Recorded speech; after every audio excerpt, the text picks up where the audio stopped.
Thank you and welcome to Women on Wednesdays, hosted by the Women's Studies program. My name's Jake Hamill, and I was one of the attendees on the National Young Feminist Leadership Conference last month in Washington, D.C., and we're here today to talk to you all about our experience and the workshops that we attended and what we really brought back from the national level to ETSU. It was the weekend of the weekend of the 22nd through the 24th, and we went up. We kind of paired off and went to several workshops, and it was really a phenomenal experience because it's one of the rare opportunities that organizations like ourselves get to be represented at a national level. And so the opportunities that come along with that, of course, are possibilities to partner with other groups or at least network with groups around the country to see what's going on other college campuses. You know, what can we bring in and bring back to ETSU to make our campus a more affirming place for everybody. And so that being said, I wanted to spend my time today talking a little bit about one of the workshops that I went to in particular, and it involved primarily in terms of college campuses and taking a more of like a lobbyist approach to things like student government from organizations like HEROES and FMLA, and how student organizations that tend to target marginalized populations that fight for equality on campus. People see those in headlines and think of it as a national issue, but of course groups like ourselves are trying to do that in our own communities, and ETSU is a great opportunity to be able to drive that mission. And so a big part of lobbying, really regardless of where you are, is to serve as a liaison between people who feel underrepresented and the people that really make the decisions for those individuals. At ETSU, we have student government, of course, and so the workshop was centered around how do you get more involved in student government on your campus? How do you become more inclusive of the representation that student government holds on campus? Because, I'm sure that most of you all are familiar with our student government here, and they tend to make a lot of decisions that impact every student, regardless of whether you even attend the main campus. But it was really interesting because I've had the opportunity, of course, to work with these groups through the past couple of years, but also because I serve as a senator in our student government. And so a lot of the work that I've done this year has kind of worked hand in hand with really what I took from that workshop, because it was centered around building bridges between student government to have that voice heard, and how do you do that? So like I said, it took more of a lobbyist approach. It was set up like a panel. They had a couple women that attended different universities from across the country and talked about their experience in their own organizations, which are primarily, for the most part, women's rights or feminist targeted, and how they've kind of worked and built up a base that then could go and kind of lobby to student government to advocate for change on campus. And so a lot of it was centered around the idea of, we want a voice, but what does that voice sound like? And how do you even portray that voice? And so in one sense, it was a skill building workshop because they actually had a lot of focus on, how to project your voice. There are a lot of us that are weary, especially when we grow up, not completely connected to, say, dominant culture or connected to the mainstream. And so it's like, I feel like a lot of us, when we start getting involved on campus, it's like, well, I want to make change, but I don't want to step on any toes, and I don't want to come across as overbearing, and I don't want to be seen as a radical. But what I learned from this workshop, and over the course of this year in particular, and working toward that, it was targeted a lot toward how to literally project your voice from your diaphragm. I know one of the phrases they used was speak from the diaphragm and speak from the heart, and I thought that really hit home because it gives you the ability to project and to be who you are and to use that to your advantage. When you can get up here and you can speak and you can do and you can say things to get your message across, people will listen if you use the right tone. But the second half of that also is speaking from the heart, which is a lot more thought-oriented. You know, you can have that stern voice, you can walk into student government and you can lobby for change, but if you're not really hitting home and you're not really making those points that make people feel like they can connect with you, it's kind of pointless. And then you kind of get stigmatized by being that radical, right? So it's a matter of balancing the two. And it's a matter of being able to voice your opinions and your concerns and speak on behalf of not just yourself, but the groups that you represent, but not coming across as too overbearing to where people want to shut down and not really listen to your viewpoints. And so that's kind of what a lot of the dialogue through that panel was about, is finding that pivot and finding that ability that you can kind of use as a platform. And so when you actually look at, well, what can student government do to help? A lot of that dialogue kind of turned into two main focuses: money and representation. Of course, here at ETSU, we have a process called Buck Fund, which is through the Student Government Association. They're allotted a certain amount of money that they give out to student organizations progressively throughout the year. I believe this past year it was like $177,000. So there's quite a lot of money that student government can give out to projects and to student organizations that want to initiate change on campus. It's just a matter of how do you tap into that and how do you find that. With our student government, we have an application process that really any organization can fill out, submit. They go through a process, and then the Senate votes on it to either fund or not fund their projects. But for a lot of campuses, and what I thought was really interesting is that they don't have that accessibility everywhere. Most student governments, from the people that spoke on the panel, you know, they had a student government, but they didn't really have a lot of access to money. Of course, those schools could be where they just don't have it in the budget, or where there might be other sources of finding money. But our student government is actually, in comparison to what I found at the conference, to be a lot more accessible than a lot of other schools. And I thought that was really interesting, because there's still a lot of people on campus that have no idea that student government has money to give out to students. And of course, the other aspect, other than money, would be the voice aspect and that representation. And a lot of what they talked about was, you know, say you have one individual that's involved in a group that gets involved in student government. You have that individual as a liaison to serve as the voice to that organization. However, one voice across, you know, between, say, our student government has 30 senators. So 1 out of 30 senators is not enough to really, you know, make some of the large-scale change that you may want to see on campus. And so to counteract with that, a lot of the dialogue then turned towards how do you rally your group to where, well, why don't we all run for student government? And why don't we all, you know, find that within ourselves to represent for the greater good? And so that being said, I think kind of the overall theme and kind of the point that drove home the most was rally your troops, you know? I know that this year we have, I think, 8 of us between FMLA and Heroes that are running for student government.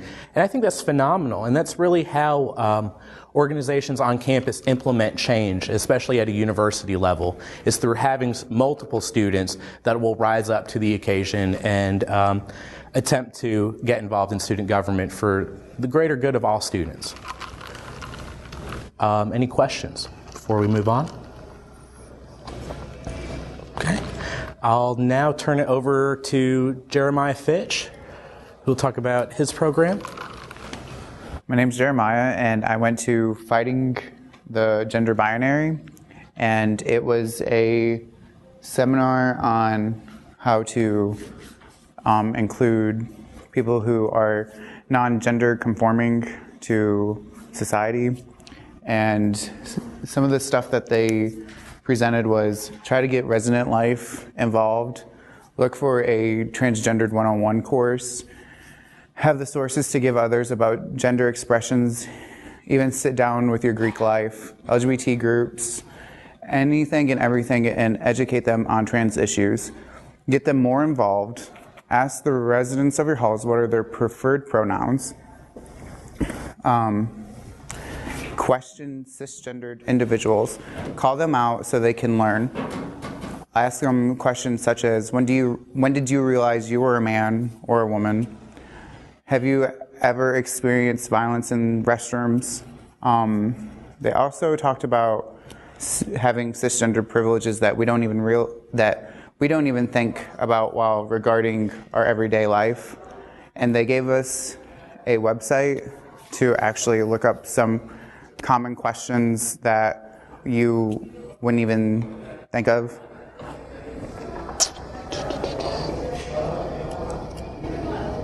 Oh, this is not going to work. Oh, there we go. I'm going to pull it up.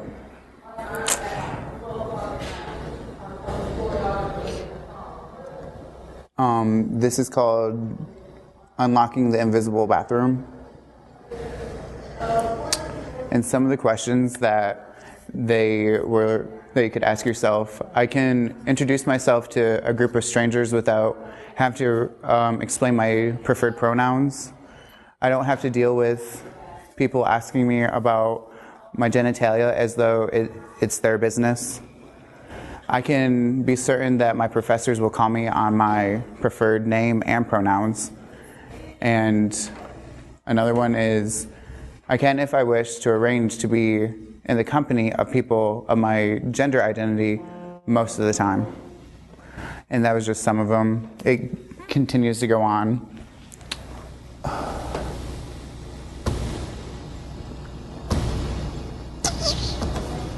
Oh, shoot. No. And they also talked about social change. They said it's time for social change for trans people. We need our LGBT groups to sit down and teach faculty about gender issues and trans issues. We need to educate them about how these individuals feel in dysphoria. And dysphoria is where an individual feels disconnected between one assigned and perceived genders. And they also wanted us to learn, we need to teach our administration office how to understand prospective new students and their gender expressions. And they gave us a few websites, and here's some tips for incoming students that professors could use. On the first day of school, have students introduce themselves with the name they would like to be called instead of reading off a roster. This gives trans youth and anyone else who doesn't like their legal name a chance to share the name they are most comfortable with. Another one is, don't separate your class by gender or sex. It can make trans students feel very uncomfortable and completely writes off individuals that do not identify in the gender binary. You can't tell how someone identifies from how they look, and their experiences could differ wildly from your own. And here are the resources that they gave us. The Unlocking the Invisible Bathroom. Justice at Every Turn survey is the task force, the LGBT task force did surveys on transgendered people in the United States. Policies for trans students, they gave us a good website to see how to start a policy at your school. And people of color, they gave us the Black Boy Project to look into. And that is all I have. Thank you. Any questions? I guess I'll pass it on to Kelsey.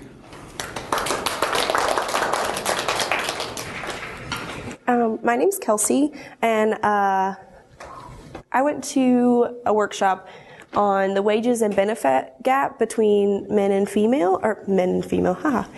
women. And I was really excited about this because I'm actually taking a macroeconomics class this semester. So some of the things they were talking about was actually able to connect to my education, which is always wonderful to know that you're paying for something that you actually can figure out. And they talked about a lot of varied aspects of the wage and gender benefit gap, but I wanted to mainly stay on why women are still being left behind in the wage gap, why we're still not getting the full amount that men are getting, or why females are not getting the same amount that males are. So I don't know how many of you know, but in the 1950s, as women started to enter the workforce more, and through the 1960s, the maybe radical feminist movement, as some of you know, females only made 59 cents to every $1 that a male made. And now, as in this is 2011, that the last gap that they did, females still only make 77 cents to a dollar that men make, and it's better, but why are we still making less, and why did it increase? Like, are we really making more than we did in the 1950s or 60s? So I wanted to talk about some of the reasons, and this is a graph that actually is a mirror identical to a graph in my economics book that I'm actually learning out of. And this top one is all men and their wages. This is the labor force participation rate. And then this is married white women. So if you can imagine, it's a little bit lower for all women. But the truth behind the decreasing wage gap is actually that men's wages are the same or decreasing. It's not actually that women's wage rates are increasing that much. And you may ask, how does this affect the wage gap? And the reason behind this decreasing wage gap that you see is that more women are entering the workforce because of economic hardship. The men of the family, who may be the traditional breadwinners, are no longer able to provide for the family due to the recent recessions we've had. They're not getting maybe the typical amount of hours that they were, and food prices and all the prices are increasing. And due to larger families, women are having to enter the workforce to help provide for their families. More men are leaving because, as many as you know, the baby boomer generation is retiring. And a lot of the baby boomer generation were men. And they happen to be retiring at this age, and that is what is decreasing their wage rate, because as they leave, they're making less. And so it's unfortunately not accounting for that when they talk about the wage gap. Also, as competition in the American workplace increases, wages have been harder and harder to get. Jobs are harder and harder to get because of our economy. And this is causing men to have a harder time finding those jobs, thus leading less money for the family, thus leaving women to enter the workforce. And this does slightly increase the wage because women are getting more wages. And also, economic hardship is causing men to earn less money. So a lot of these factors, women entering the workforce, men leaving, men's wages decreasing, are all causing this wage gap to decrease without actually women earning any more than they previously did in the last 20 years. So it's almost a hidden truth that no one's really talking about just because simply they don't know. So what are some things that you might be asking, what can I do to increase fair wages for myself as a woman, or even myself as a minority in any sort? And you want to do it in a respectful but firm way, because they're your management, they're your bosses, you respect them and you want the job, but you also want to get paid for what you've been doing correctly. And Rachel Lyons, who's the government relations manager for the National Partnership for Women and Families, has a few tips for everyone, and I thought that these were just really awesome. First one is do your research. Take your time to figure out what you should be getting paid. What is the expected amount for your job, your education, where you live, who your present employer is? I mean, it's great that if you have a master's degree, but if you work at McDonald's, you're still probably not going to get more than minimum wage. Also, you want to choose wisely. Choose the time that you ask for either a raise or for a acceptable amount that you want.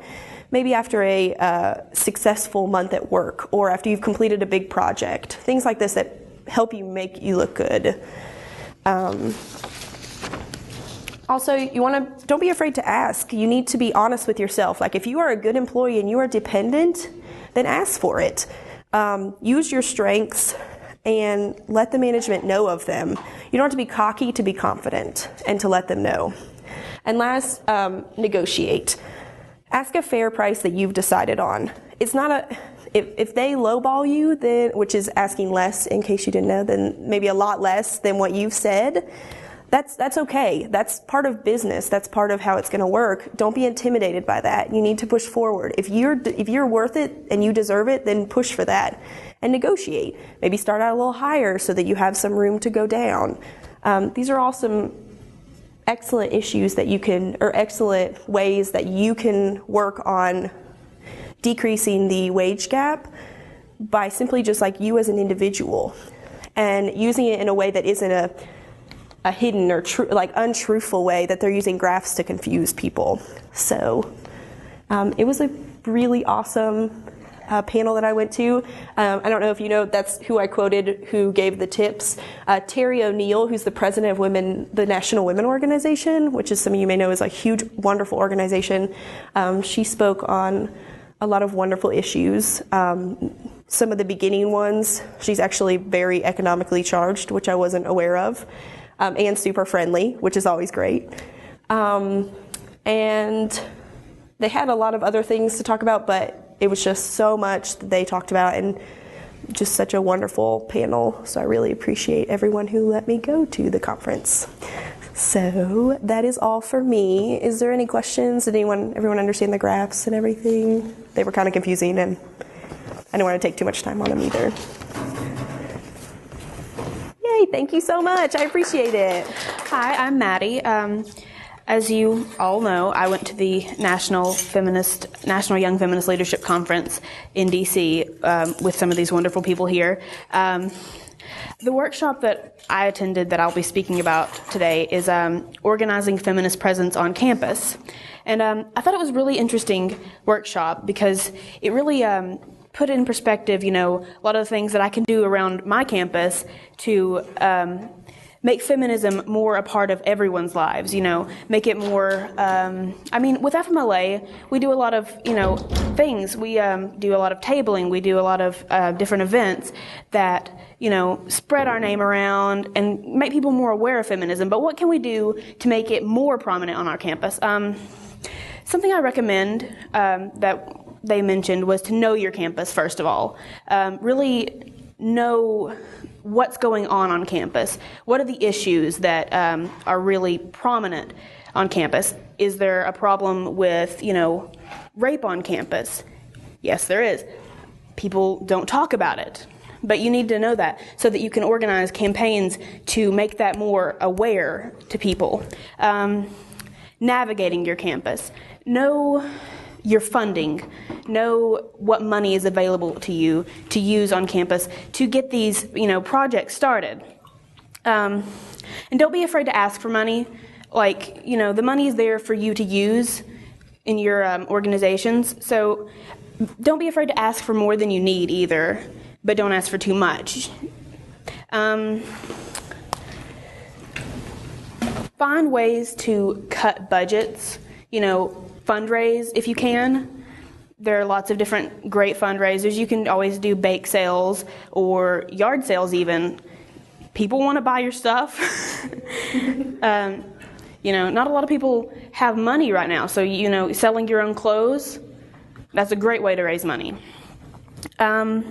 Communication is another very important thing, learning how to communicate. Jake actually talked a bit about that, but learning how to project, make your voice heard, speak without using the wrong inflections. You don't want to make everything sound like a question. Because if you speak with the wrong inflection, if you put that inflection there at the end that makes it sound like a question, people don't think you know what you're talking about. They're like, well, do you really, is that really right? I'm not sure. Just speak with confidence. Don't be afraid to be wrong. Everyone makes mistakes sometimes. So just let people know that, you're really serious about what you're talking about and you really feel it, Be involved with social media. That's always a great way. Everyone is on Facebook, right? Everyone's on Twitter. Who doesn't love Twitter? I love Twitter. But if that can be a really great way to get people involved and to let people know what's going on. I know that FMLA and Heroes both have Facebook pages, and that's like really, really awesome. And I don't know if Heroes has a Twitter, do you? Should totally get on that. But FMLA does have a Twitter. So that can be like a really great way to let people know what's happening, invite people to come out to your events, get people active on campus, get people fired up. Have members of your organizations lead meetings. Don't leave it up to one person to lead a meeting. Like with FMLA, it's the Feminist Majority Leadership Alliance. We have to, instill leadership in our members. That's a really important thing, taking control of things. I mean, if one person leads a meeting, then everyone else feels kind of, can I really do anything? Do I really have any power over anything? No, don't think like that. Yes, you have power over things. Yes, you can do things. Don't be afraid to, ask. Don't be afraid to ask, can I do this? Yes, you can. Be equal. That's one of the major things about feminism is equality. So don't be afraid to be equal, Don't be afraid to step up and take leadership roles. Another really important thing is about tabling and tabling events. And I love tabling. It's one of my favorite things to do. But when you're tabling, don't sit there and watch people walk by. Because a lot of the times people are going to classes, or they're going to get food, or they're always doing something. People are doing something. That's why they're out. You have to reach out to them and let them know what you're doing, because chances are most people aren't going to just stop by and look at your table. You have to say, hey, are you interested in blah, blah, blah, whatever you're doing. Something else is building coalitions with other groups on campus, and not just like the partnerships we have in FMLA and Heroes and even College Democrats, but getting out there with other groups that may have similar interests, and even getting involved with Greek life, letting them know what you're doing, because some of those people are actually pretty interested in what you have to say. And the most important thing I think I have to say, and it's my last point to make, is don't be afraid to fail. Because sometimes things don't work out, and that's okay. Don't be afraid to fail. Take what you learned from those failures and make it better. And that's all I have to say. Hi, my name's Jackie, and I went to the Young Feminist Majority Leadership Conference, of course. And I actually found out about this amazing organization called Girls Learn International. I'll say it again in case you didn't hear. Girls Learn International, which I'll call GLI probably throughout this entire presentation. But I found out that it's actually a bunch of young feminists, like middle school and high school, that actually will partner with like other pen pals, which I call them, but they honestly aren't, and actually partner with other schools. So you have both of those going at once. So I guess if you need help from another school, there it is. They actually will send you to different conferences all around the world. They send you to different continents so you can meet your friend. And what they want you to do is to advocate effectively. They teach you a lot throughout. Like, they want to make sure that someone asks you a question about feminism, you know what it is. Ask you about what should I do on campus, you know what it is. Which is why they only do middle school and high school, because in college, FMF most likely has a club on campus and they don't want to mess with that. In case you don't know what FMF is, it's Feminist Majority Foundation. They teach you to take action, and because it won't just affect you, it'll affect the entire world. It's the ripple effect. Which will lead me to one of the quotes that have been stuck in my head since I first heard it. I'm not fighting. The way I had to fight for you is the way I can fight for myself. And I'll come back to why that has been in my head.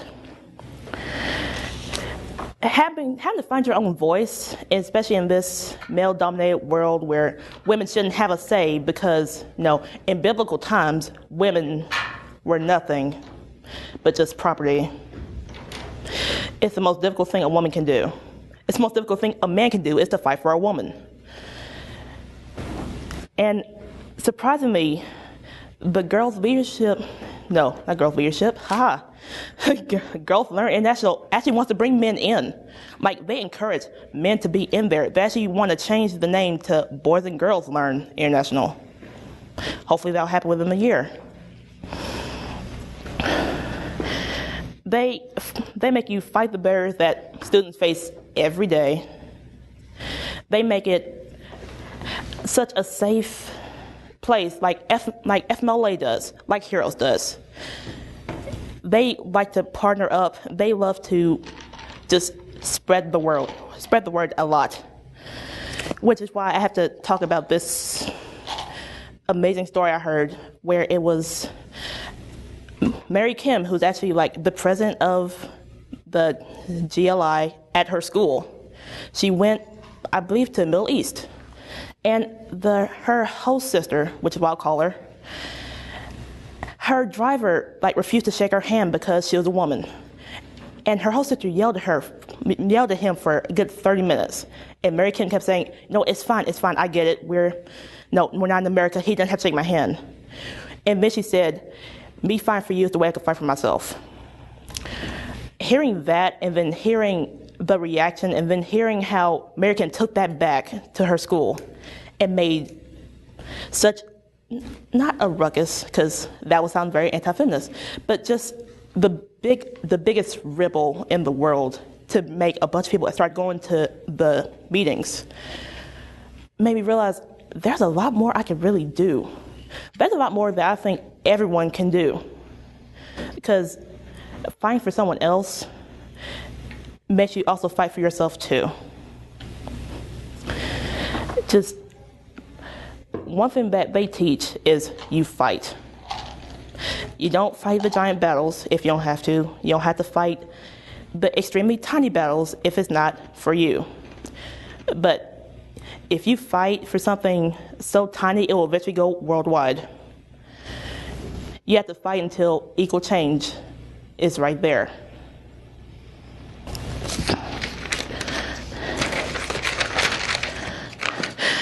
And one way that they actually said to fight is you can do the email campaign, but that can only go so far, because I know most people, they'll just put it in their trash box. That or they'll just click on it just to make sure it goes away on their iPhone. I've done that quite a bit, sadly. But what you do a film showing.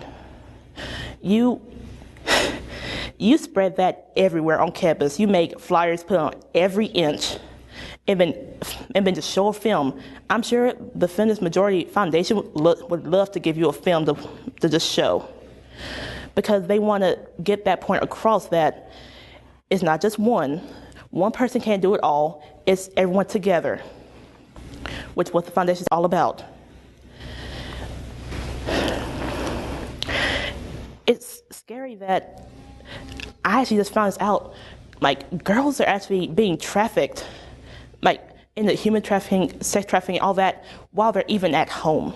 Their parents have no idea. Like, they get them in the night and they have them blackmailed so they can't tell their parents. We still have that going on in society. We have the young marriages where these girls under 18 get pregnant and then they're 5 times more likely to die than a woman over 18.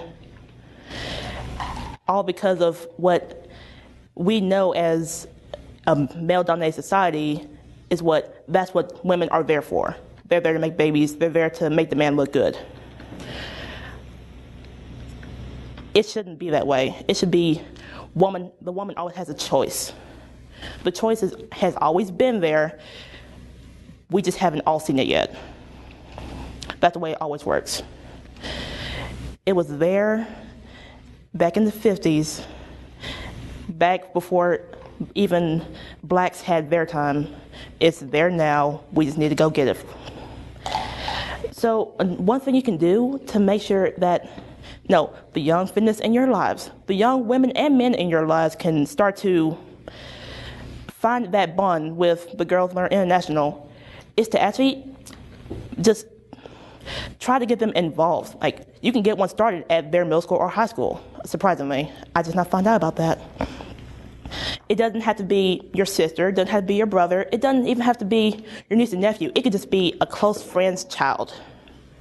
But if you get that started at their school, they will all start to follow, they'll start to come, and they'll come together.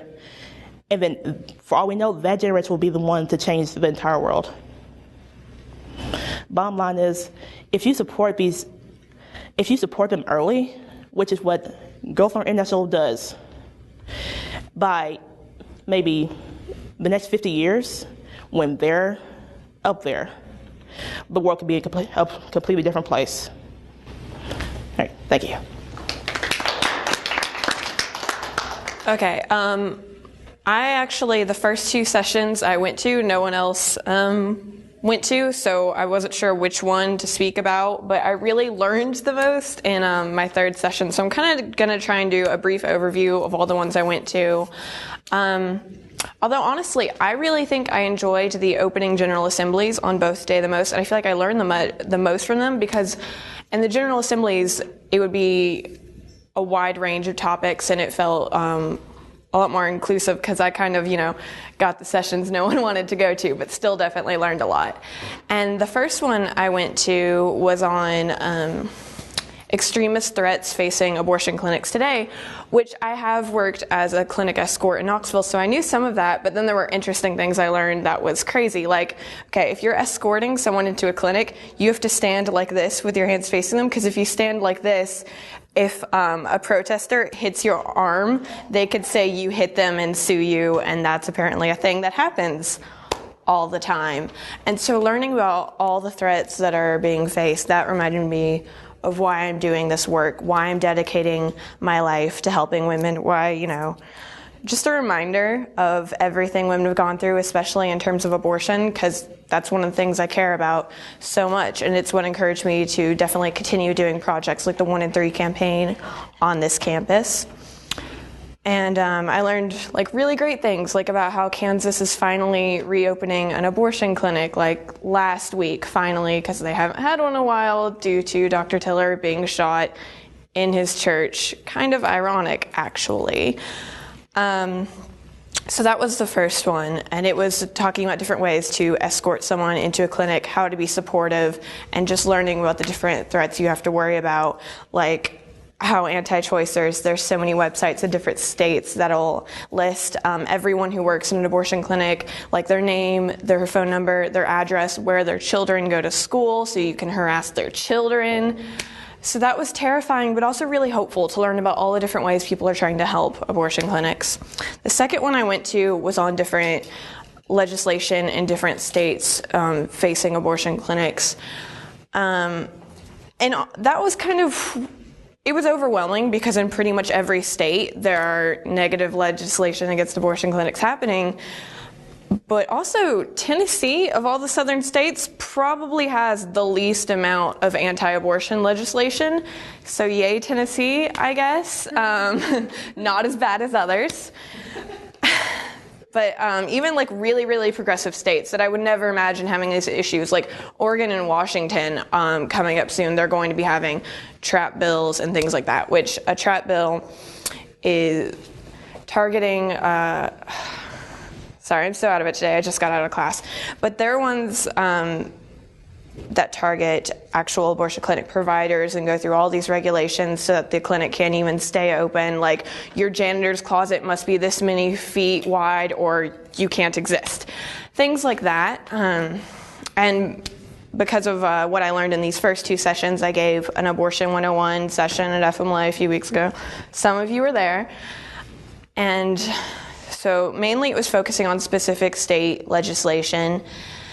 But the third one is the one that I enjoyed the most, and I'm actually going to give a presentation on this tomorrow at ECO, 5 p.m., just saying.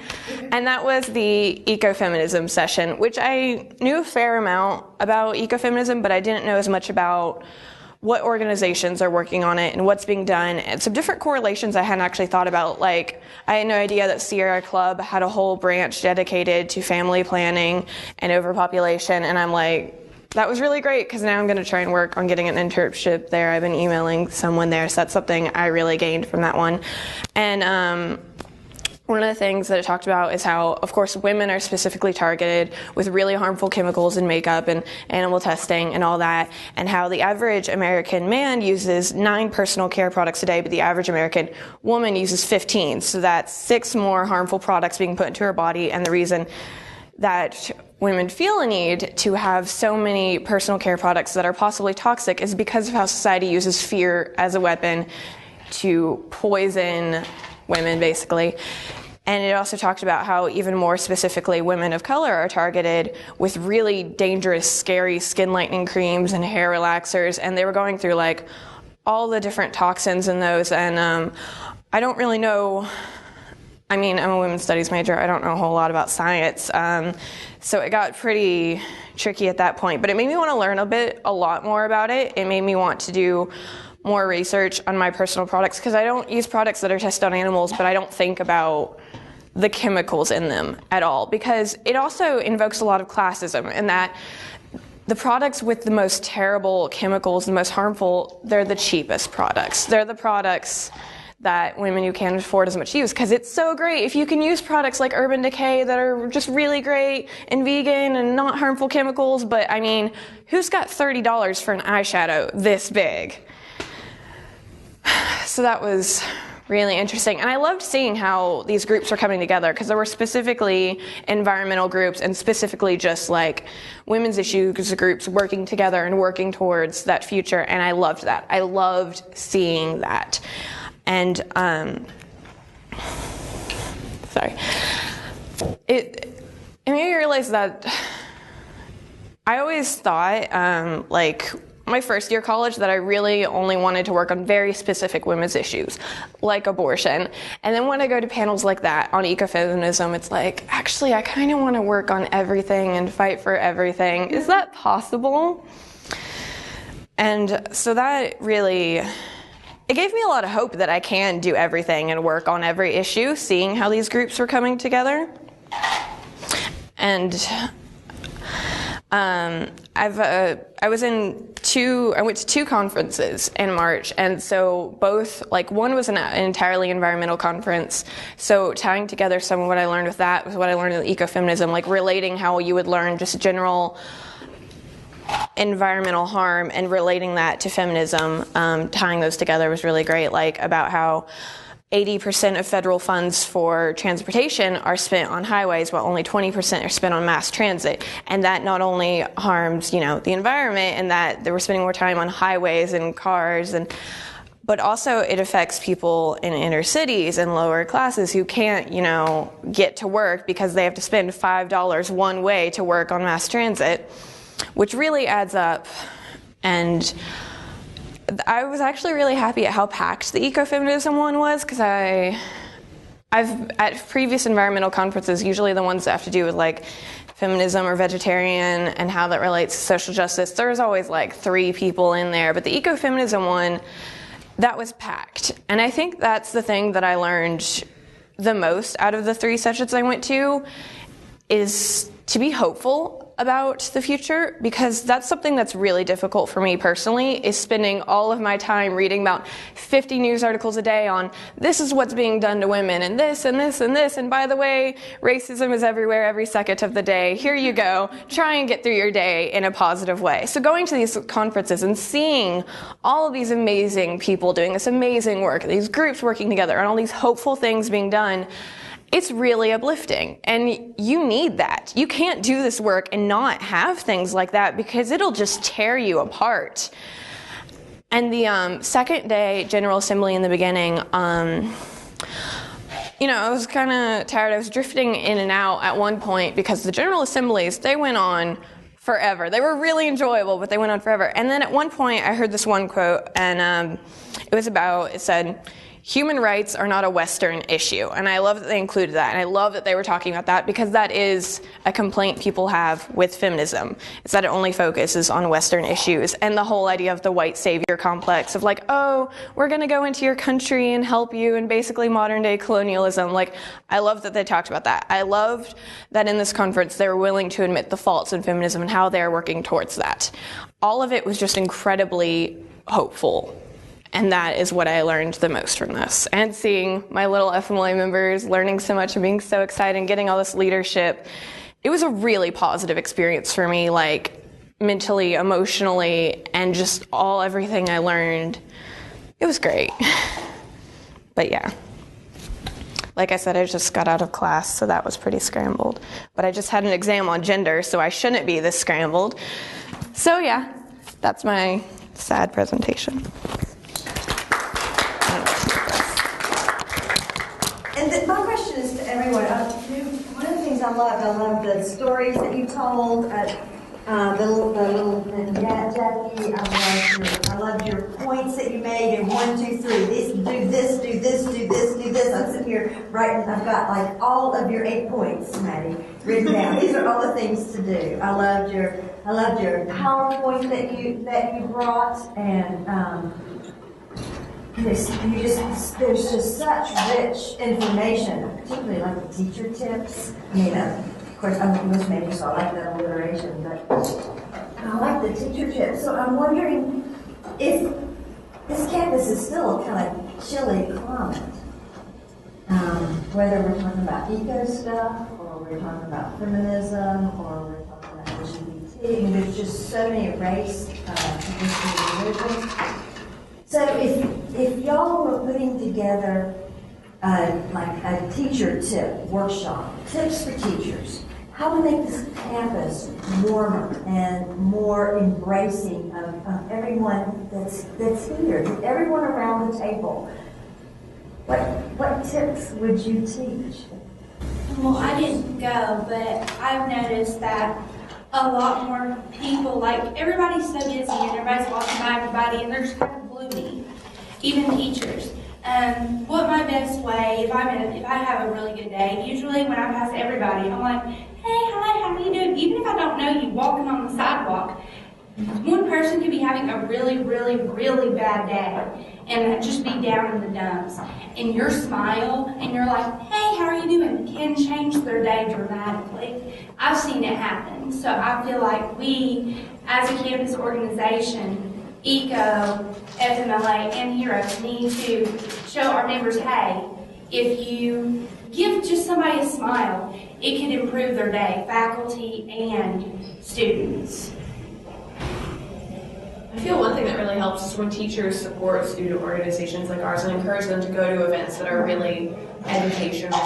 Because that's one thing that makes it really difficult when you're, like FMLA did over 20 events last semester, and it makes it really difficult when you don't feel like you have faculty support. Like, I know we have like the Women's Studies program support, but I would like to see more inclusion of teachers offering like extra credit to going to certain events because of how many educational events, like just in my 2 years at ETSU, I've learned so much from like not counting classes, like all the events I go to. I mean, that's kind of what happens when you've all together been in 12 student groups at some point. But just teacher support, teacher encouraging student involvement and campus groups, because I don't think people realize how many events student groups put on, how much work they put into, and how much education is involved in those. I think that just to kind of stem off and continue on that, I think that I've seen faculty that take for granted the role that they have in the classroom, because I think that a lot of what students take from a class is dependent on the lecturer, but not just what you lecture. I think that the professor kind of sets the tone for the entire class, regardless of what that is. You know, that's the person that's going to make you either look forward to coming to class. It's going to be the person that makes you want to skip class. It's the person that makes you dread class when you're not there. And so it's like, I think that it's all about, attitude, I think is a lot of it. And I think that if faculty were more engaged in wanting to know about student life and, opening up to their students, but also in a way that is all inclusive and in a way that reaches out to everybody instead of just what those faculty members are familiar with. I think that generating a sense of inclusiveness, such as Jeremiah's teacher tip of, don't call off the roster, call on individuals and let them identify themselves to you. I think that there's so much value in that.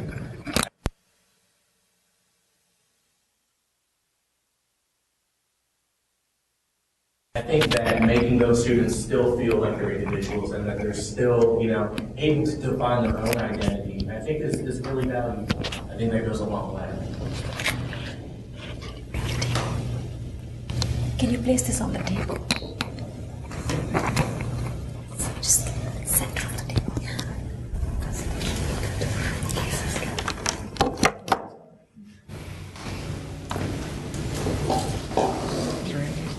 Thank you. Those are great. Those are great tips. Those are wonderful. So I guess my question to follow that is, what's the next step to actually get these things done on campus?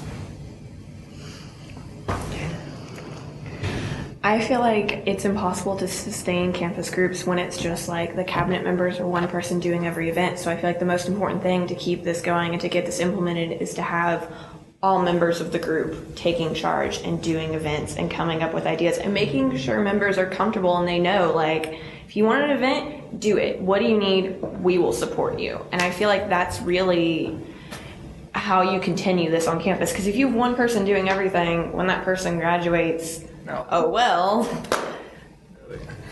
So I feel like getting as many people involved and feeling empowered to make decisions and lead others is the most important thing we can do. That's why I'm glad we were able to take 12 people on this trip. Can I chime in as an outsider to the FMF conference? But anyway, as y'all, many of you know, I'm David, president of ECO, and we're pretty historical allies with FMLA in a lot of ways. So one thing that we've had to do as a student group is, when we've been meeting inside in a classroom, I think we were all just getting tired of me standing up in front of the classroom, kind of that professor-student sort of stigma going on there and that role. Finally one day we were just like, all right, we're sitting in a circle now. Just because, like, normally when we'd be outside meeting at our normal gazebo spot up in the woods, which we love, can't do it in the wintertime because it's too cold.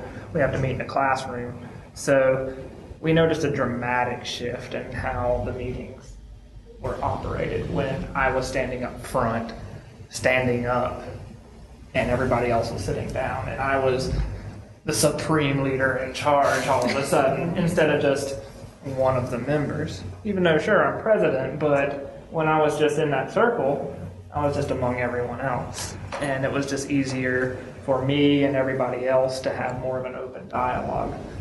So I think all the points that you all have made, and especially what Max just said, are really good in that if you're going to empower your group to do stuff, then you will have to, I guess, kind of step back and try to be among your group rather than above it in a lot of ways.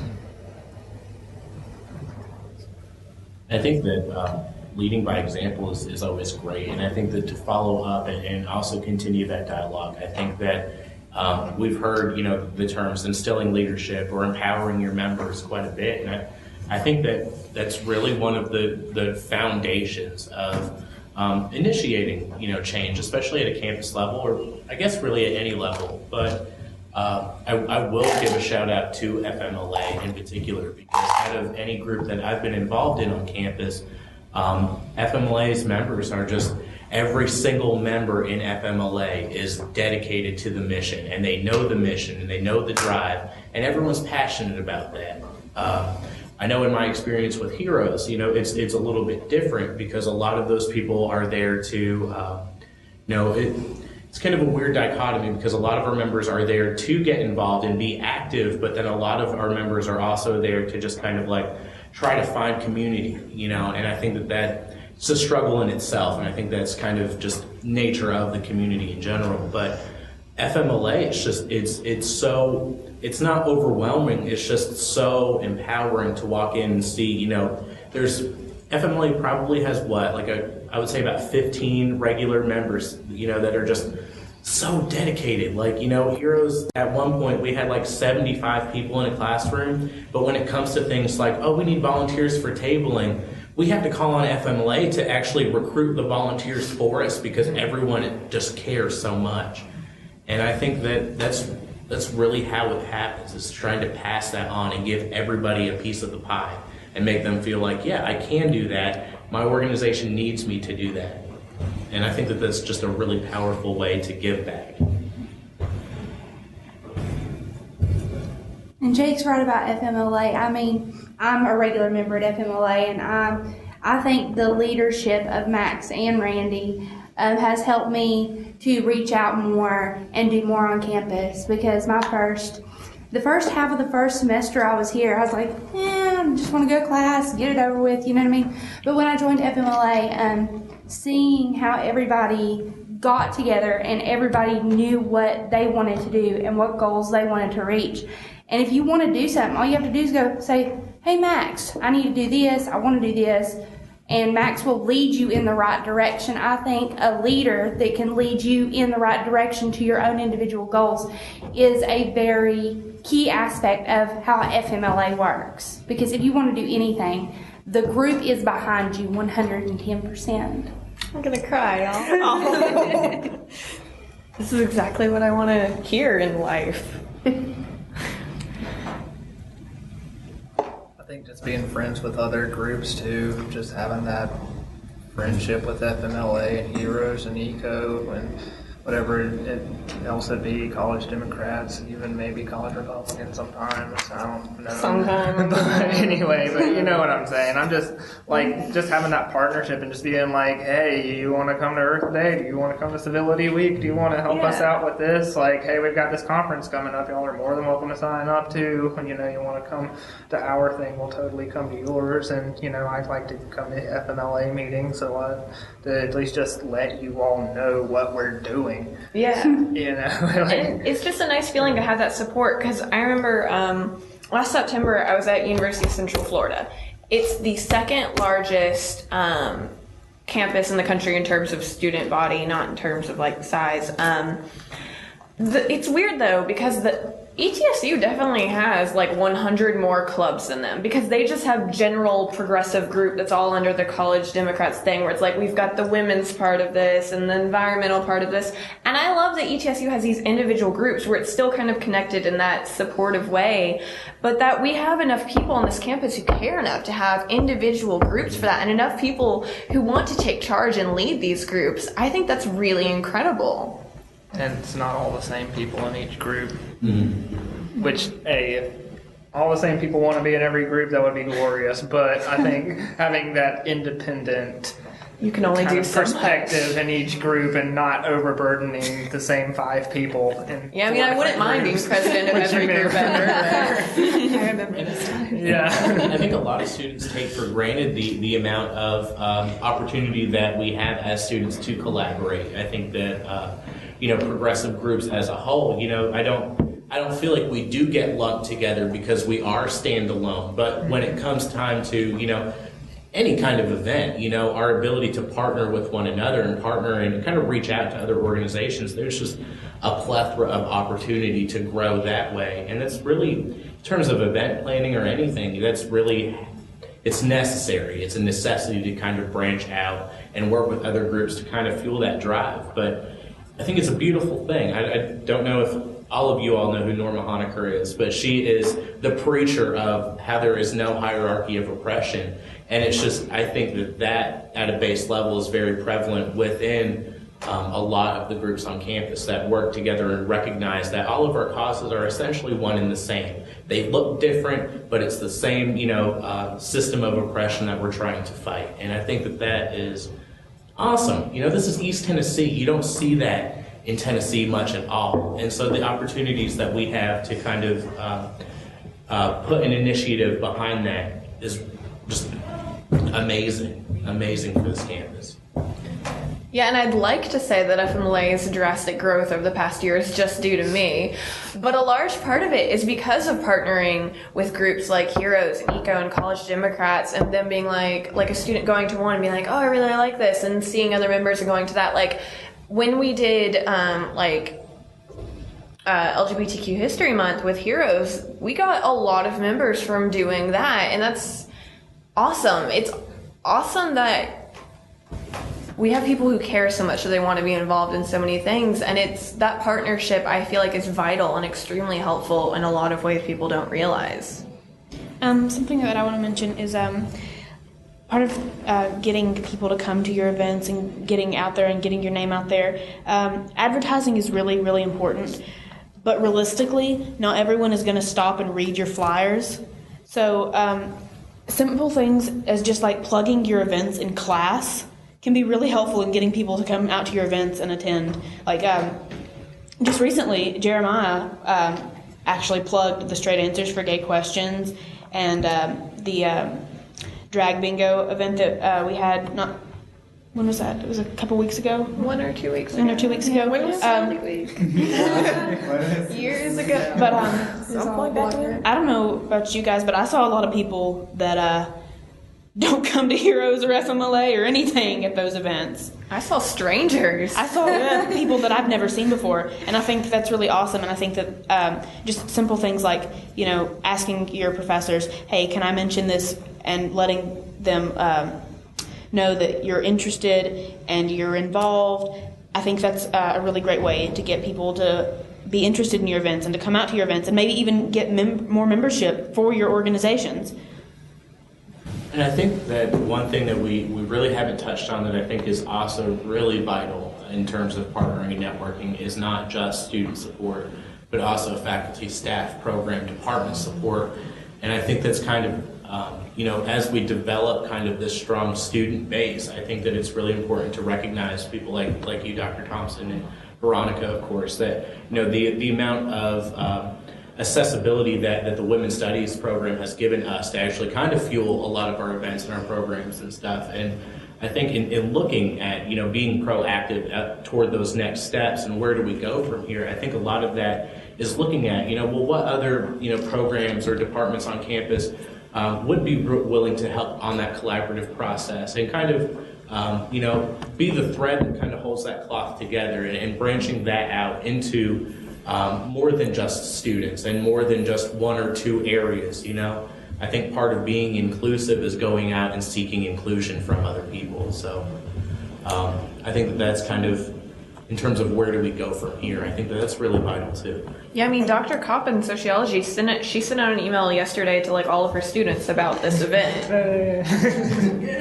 I got the email. Well, with that, let me invite you to dessert at the Women's Studies table and to advising days for those of you who are majors and haven't been advised, or to those of you who just like dessert, and to join and to continue this conversation on our sofa around our little table in the Women's Studies office.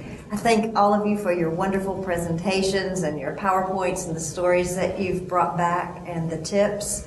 And I look forward to all the neat things to come, because y'all are going to be doing great things on campus, and I look forward to getting to be a part of that. So thank you very much. Thank you, Dr. Thompson.